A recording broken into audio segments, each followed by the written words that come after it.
viver e conviver.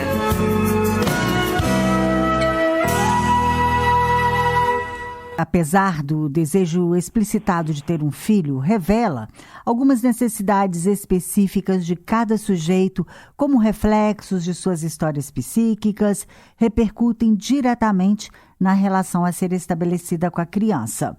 Então, hoje a gente vai conversar aqui sobre a importância da psicologia para o processo de adoção. A gente recebe a Sinara Cordeiro, que é escritora, psicanalista e terapeuta familiar, especialista em adoção.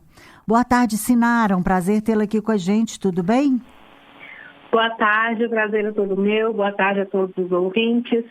Então, eu gostaria que você começasse explicando, né, a importância desse apoio psicológico durante esse processo de adoção. Esse apoio, ele deve ser para todos os envolvidos no processo?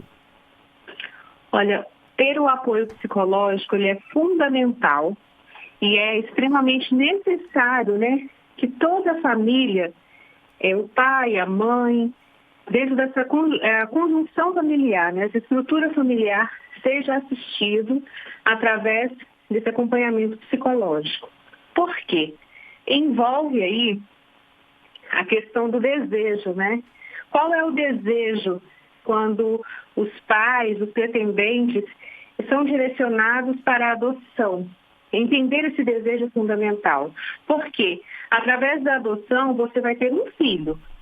O processo, até você chegar ao seu filho, ele se encerra quando existe ali uma sentença, né?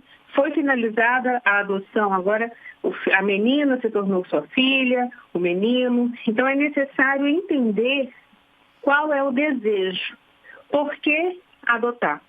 E é interessante que muitas vezes os pais, eles têm várias expectativas, né, sobre esse processo, sobre a chegada da criança. E dentro desse acompanhamento psicológico é que vai existir também uma elaboração desse filho real, porque existe o filho imaginário e o filho real. E no dia a dia nós sabemos que os pais, as famílias, eles vão lidar com o filho real. Sim, e aí as pessoas podem, às vezes, não estarem tão preparadas, né, para essa realidade, para esse filho real, não é mesmo?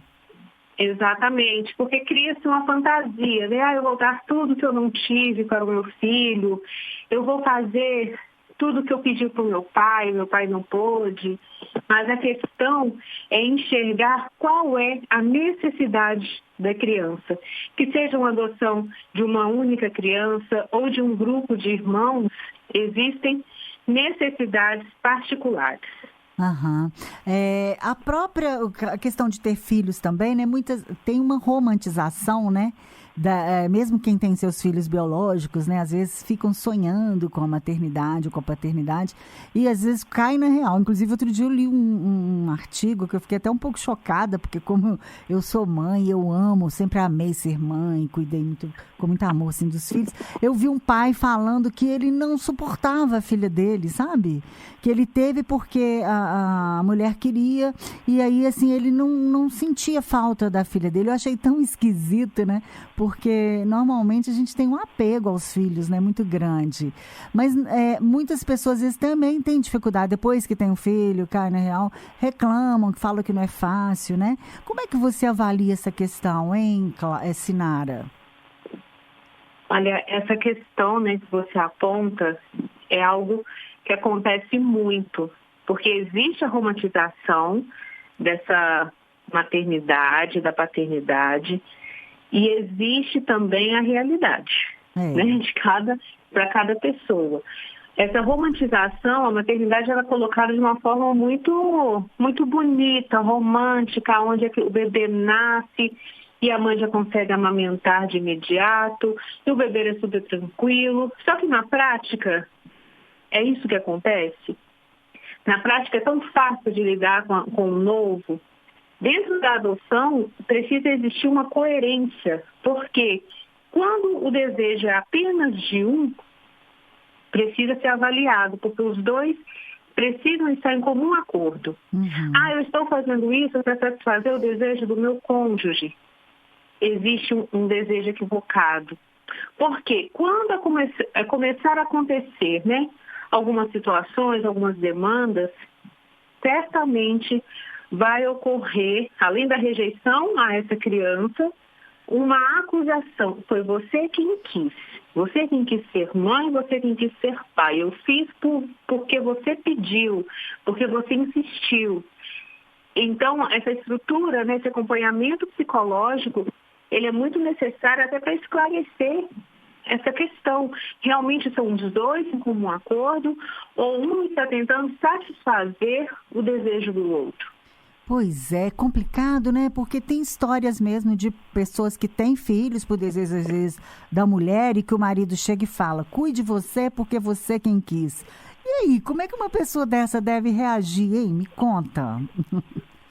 Olha, diante dessa situação, principalmente a figura, né, que está ali desejosa dessa criança, é necessário ser bem claro, né, diante do seu desejo, diante da sua vontade, e também entender a resistência do cônjuge ao ter um filho, porque às vezes ele está com referências negativas da própria infância e tem medo de educar, tem medo de reproduzir alguns erros que fizeram com ele. Então, existe uma história aí por detrás, até mesmo dessa falta de vontade, do não ter o desejo, ou então de querer se submeter ao desejo do outro. É uma avaliação bem particular, porque cada família tem uma história. Sim. É necessário entrar em contato com essa história, que muitas vezes as pessoas confundem, né? Ah, não, já passou muito tempo, aconteceu isso, eu era criança, eu lembro, mas em algum momento essa história vem à tona, né? Com alguns sintomas e a pessoa não entende. Por que eu não quero ter filho? Realmente eu não quero, eu estou com medo de educar e não educar direito. E o pior é quando vem o bebê e a pessoa fala, não, eu não tenho aquela ligação com o filho e fala com o outro que foi o desejo dele, né? Isso Exatamente. Aí é muito louco, assim, para a pessoa que ouve isso, não é? Exatamente.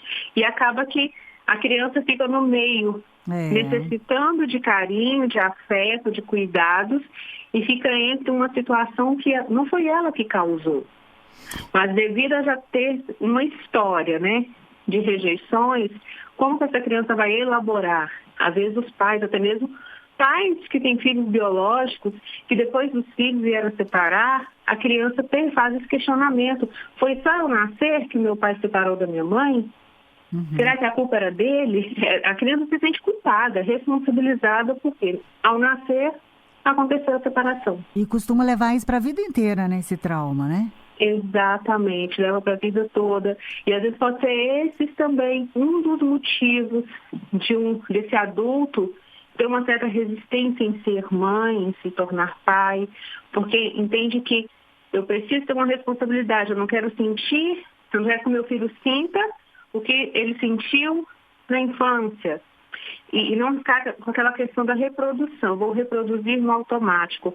Mas quando se tem um acompanhamento psicológico adequado e exclusivo, se entende aonde é essa dor, a necessidade de cada um, que é extremamente necessário, né, entender essa necessidade e procurar elaborar essa falta na certeza e na convicção que você pode fazer diferente. Existe uma frase aí que eu fui criado à base da vara da disciplina, os pais corrigiam dessa forma, mas hoje existem outras propostas. Você não precisa criar e educar o seu filho com base na agressividade, nas ameaças, na agressividade física e verbal. Existem recursos para isso. Pode ser feito de uma forma diferente. Aí que entra em cena a psicoterapia, é isso? Exatamente. Entra em cena a psicoterapia, entra em cena essa questão do comportamento, essa mudança de comportamental e entender o porquê, o que a criança está pedindo. Porque a criança ela chega pedindo algo desse ambiente, seja um cuidado, atenção, colo, conversa, um olhar. E se você consegue separar, né, a sua história com a necessidade do seu filho ali, você consegue lidar melhor. Porque muitas vezes os pais corrigem os filhos de acordo com os seus medos. Uhum. E não é de acordo com a necessidade da criança. Eu sempre pontuo essa questão, né? E quando você está em acompanhamento psicológico, quando você está fazendo essa terapia familiar, você consegue compreender esse desenvolvimento da criança, o que vem, faz parte do comportamento infantil e o que faz parte que veio através de um ambiente tóxico. Um ambiente onde não proporcionou o desenvolvimento saudável dessa criança. Sim. Então, você também percebe, assim, nos consultórios, né, que você é especialista em adoção, existem muitos casos de pessoas que adotam com essa sensação de romantizada, com essa visão romantizada da adoção e que depois rejeitam os filhos? Sim. E isso tem tratamento, essa rejeição também? Completando a pergunta. Olha, existe sim essa questão, né, de vem com uma romantização e depois que tudo acontece, o filho está em casa, existem demandas, existe até depressão pós-adoção. Uhum. O que é essa depressão pós-adoção? É uma saudade da vida de antes. Sim. E às vezes, quando essa pessoa não está sendo acompanhada, não está sendo assistida psicologicamente falando, ela entende que ela se arrependeu da adoção. Ela acha que, não, eu não nasci para ser pai, não nasci para ser mãe, eu não consigo compartilhar a minha vida. Só que existe sim essa saudade, esse tempo, o silêncio. Então, esse desejo, né, às vezes achar que não vou dar conta, eu já estou cansado, é entender essas fases, a rotina mudou, é se adequar ao novo. Se você lia antes 5 livros em um mês, pode ser que você consiga ler apenas um. E está tudo bem ler apenas um. Você está se readequando à nova rotina, a rotina da criança. Porque se entra em uma questão oposta, né, tentar inserir a criança à sua rotina, aí acontece também a falta de vinculação, porque a criança não sabe ser filho e ela precisa aprender a ser filho. Então, envolve, né, até mesmo para que seja uma adoção segura e para sempre, para que os índices de devoluções sejam cada vez mais reduzidos, entender também todas essas etapas após a adoção, que pode acontecer essa depressão, essa saudade, lembrar, falar, nossa, eu fazia tanta coisa, agora eu mal consigo tomar um banho, porque existe aquela fantasia, vou adotar uma criança maior, que não dá tanto trabalho, já sabe fazer muita coisa sozinha, só que a criança chega e se apresenta com as suas necessidades, aquilo que ela sentiu falta, a necessidade de atenção, de carinho, de afeto.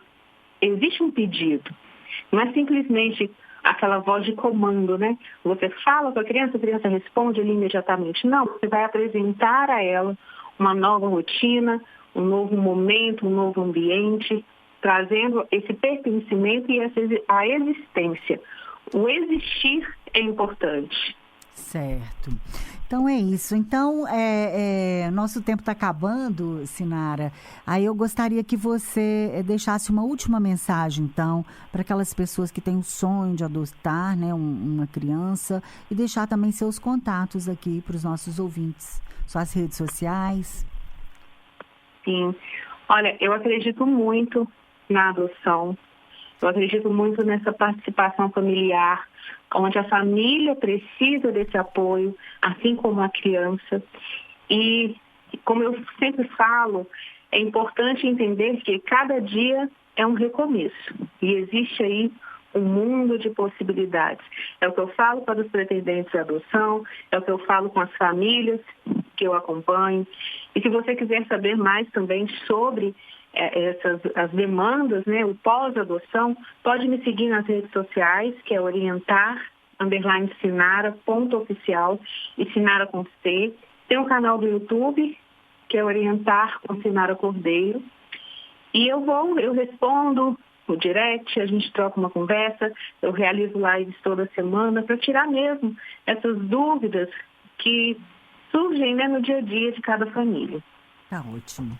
Então a gente agradece muito a sua participação. Foi um prazer falar com você. Obrigada, até uma próxima. Obrigada, boa tarde, até mais.